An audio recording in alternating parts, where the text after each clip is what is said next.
What's up, fuck niggas? It's your boy XDead, and I've come to talk about another Barcelona topic, or player, should I say, on the starting 11. And if you've seen the thumbnail, you already know who I'm talking about. You can read the name of the video. I want to talk about Dani Olmo. Now, Dani Olmo's on the starting 11, but I genuinely just don't fucking think he should be.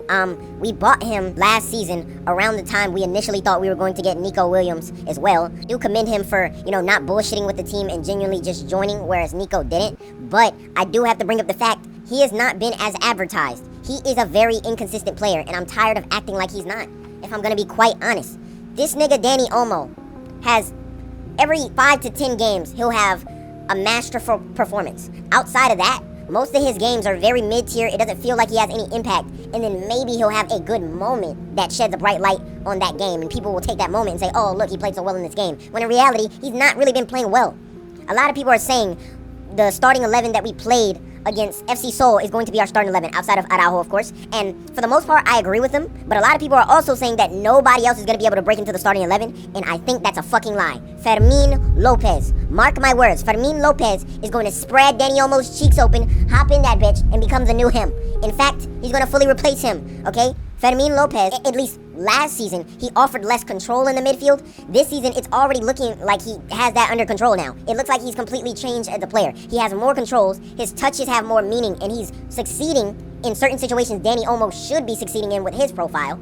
Attack-wise, he's better. Defensively is where Dani Olmo had the foothold, but right now, I wouldn't even say that because Fermin Lopez presses with so much ferocity that it makes up for any positioning because he plays off of his wingers and strikers. He likes to be an option for them. He likes to be able to receive the ball, for them to make a run, for him to play them a ball, or for them to drop and he runs in behind and he receives the ball.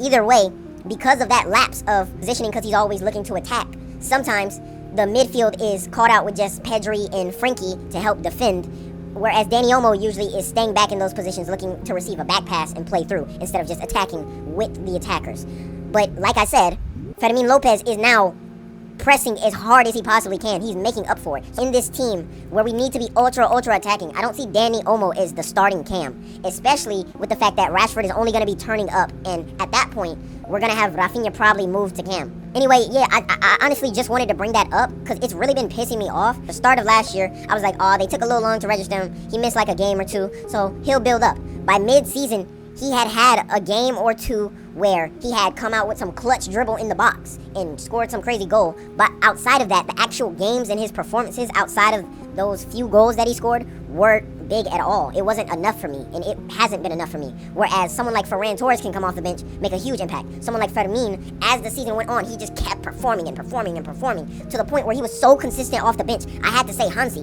what are we doing here? What are we doing here? So now it's to the point where even in preseason, and I understand it's just preseason, but I've given him a full year. Last season, he didn't play to the quality he needed to really play to be in the starting 11. Fermin, actively, we watched him consistently hold it as a sub off of the bench. So if he can do that off of the bench, why not give him 90 minutes? Why not give him 90 minutes, right? And I just want to use this video to kind of breach into the FC Seoul video because FC Seoul, I think it was a good game. But again, Dani Olmo was one of the players everyone was speaking about. They were not impressed with him. Rashford had good play. Lamine bounced back immediately. Everyone was rusty in the first game, but this second game was time to be serious. Even the B team that came out in the second half was all playing better than Dani Olmo to me. I think Dani Olmo had more of a stinker than Araujo in that FC Seoul game. So I think this is something that Hansi Flick is really going to have to consider because I've considered it, I've thought about it, I'm seeing their performances on the pitch. I don't get to see them at training, I'll admit that. But if I'm going to be completely honest, I know Hansi Flick's tactics. I know what he's trying to do. I know that he wants his cam to play in a certain way. And it's like, Dani Olmo as a cam is just not getting it done. He seems like more of a traditional center midfielder rather than a cam, if I'm going to be honest. He doesn't look like a cam. Whereas Fermin is a pure-born cam. He is a secondary striker, bro. That is what he was born to do. He has the flame in his heart. He is Gavi 2.0, Diet Gavi, bro. Anyway, that's really all I wanted to talk about. But yeah, if you want to hear me talk about more shit like this, go follow onto my Twitch, because I talk about this shit, and I was streaming. I was very live when the FC Seoul game was happening. So my Twitch is twitch.tv/GexDad. Go lick that.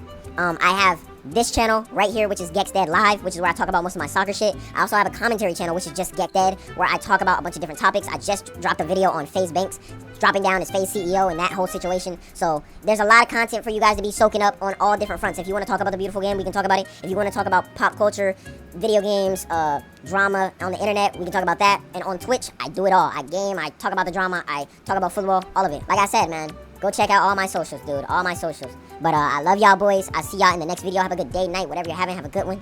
And without further ado, I'm outie.